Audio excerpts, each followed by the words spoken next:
Hi everyone, it's KC now, and in this video I'm going to be showing you a few tricks for GTA 5 in the content creator.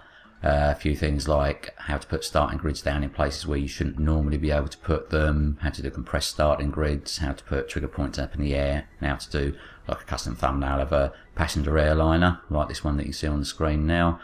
And yeah, this video is for educational purposes. Rockstar already know about all of this stuff, and they've put all the stuff back into the creator after the All Button Games Part 2 update. So they know about this, and they've even put stuff on the newswire saying how much they respect the creator community. So I'm going to show you how to do all these things now, and let's get on with it. Okay, this first trick, if you notice here, I'm just doing this with 3 cars just for demonstration purposes. If you notice there, the car at the back is red. For whatever reason, because it's a little bit too close to that sign, but realistically that car's fine where it is. It's not going to be in a bad place for the start of the race. And if this was the one and only spot where you could fit this starting grid, for example, what you can do is zoom out while it's red like this, and this does work 9 times out of 10, this trick, and eventually the starting grid will go yellow. Place it down, and when we zoom in, you can see there that that car's fine. So at the start of the race, whoever's in that car is not going to have any problems, and yeah, that's one little trick that you can use.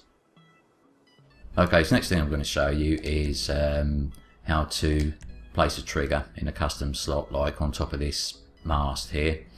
And one thing you have to remember is that when you place it down, if we go into race details and into the camera, right, if we go down, okay, if you notice at the bottom left hand corner of the screen, we can get the north symbol smack bang in the middle, and basically that is the direction that the camera will look at the start of the race. So if you glitch it on top of that mast, this is the direction that the camera will be facing for the car selection.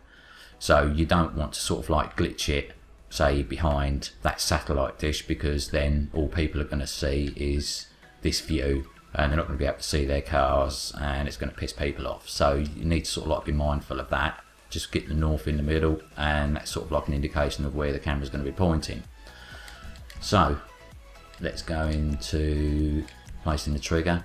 And what I normally do, you have to sort of like a drag and drop technique, but place the trigger down, and you want to have it so the camera's pointing all the way up as far as you can, and get it to a point like this, so it sort of like goes white to red. Obviously we can't place it here, but we can there.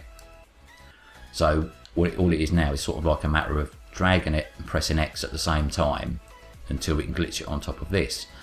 And this might take you 5 attempts, might take you 100 attempts. You know, it's a bit iffy, this one, but I'm gonna have a go. And when you actually do it, what will happen is that you'll see sort of like the dust come off the checkpoint, off the trigger, sorry, and the one on the right hand side there will actually disappear. So hopefully we'll get it in a second.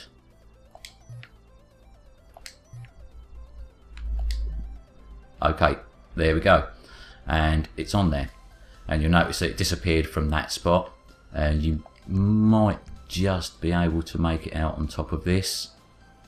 It is definitely there. And sometimes you can't see where it is. It looks like there's got no trigger there at all, but you know, if you look on the map, you can actually see that it is on the map. The trigger is on the map, and it is smack bang on top of this. Okay, now if I go into the photo option again, get the north roughly in the middle, so that's pretty much where it's going to be. And what I'll do is I'll show you what this looks like actually online. So yeah, you can see that looks pretty cool. So yeah, that's how to put the trigger down in locations where you can't normally. Okay, now I'm going to show you how to do the compressed starting grid, and you notice here we'll do this. Already tested this, so I know roughly how many I can get here. Okay, if you do the zoom out glitch, you'll be able to get about 10 supercars in this spot right here. And if you wanted more than that in a certain area, then I'm going to show you how to do that.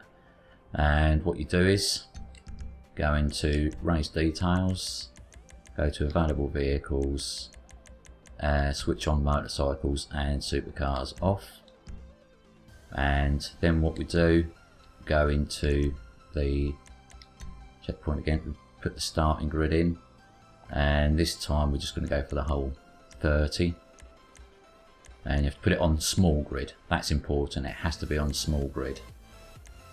So we'll get this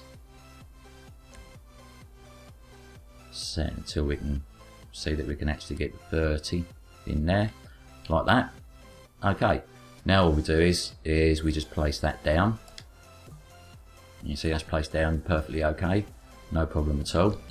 Now if we go into race details, you'll see that we cannot change that. You know, that's stuck on small grid. We can't select it or do anything.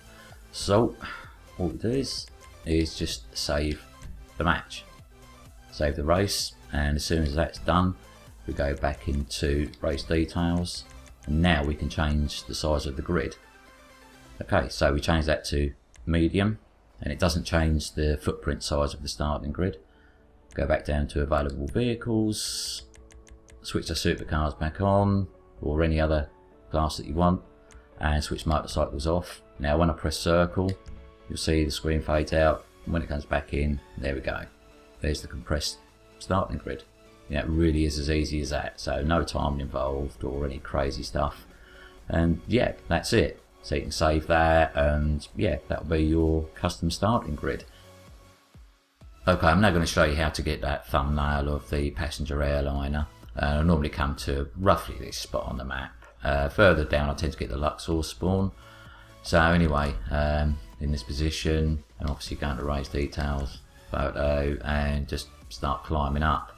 And I can already see passenger airliner over there. So we're going to try and move in towards that now, and keep climbing up. You see a top right hand corner, I've got one there already, but I'm going to try and get a different one. And you need to take the photo just before the plane gets to the point where you want it, because obviously the delay in the camera. So let's get that one. Yeah, I want it a bit bigger on the screen than that. Not too bad, but yeah, you get the idea. Yep, like that. So yeah, so that's that. That's pretty easy to do. So anyway, hope you found this video helpful. But for now, take care everyone, all the best, and I'll see you all again soon.